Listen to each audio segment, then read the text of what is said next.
They counter the probing attacks so well that Confederate General Early abandons his attempts at a frontal assault. An alternate means is found when cavalry troops locate a crossing south of the junction.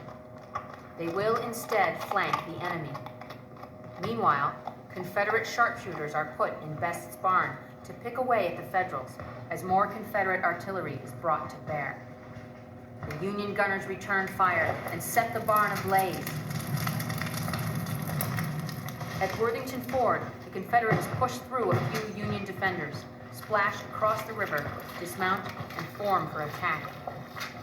To meet the threat, the Union brigades shift to the left on the Thomas farm, and a line of skirmishers are advanced to the wooden fence that separates the farms. They wait there behind the fence as the unsuspecting Confederates come quick-stepping through the cornfield. The skirmishers pour a withering fire into the rebel troops, shattering the first Confederate attack. To prevent an attack on their right flank, Union troops torch the wooden bridge. A lull then fell over the battlefield. Time to treat the wounded at Gambril's Mill and wait for another Confederate thrust. This time, the cavalrymen attack on a broader front and feel for the Federal left flank. The lines close to point-blank range.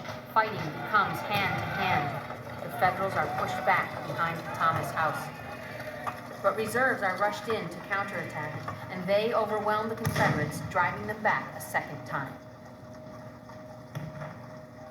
With little time to rest, the Confederate main thrust came, a full division out of Frederick, crossing the river and forming up.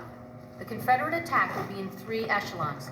The first was to turn the Federal left flank, the second to smash through the middle of the line, and following it would be the third, sweeping up along the river to the bridges.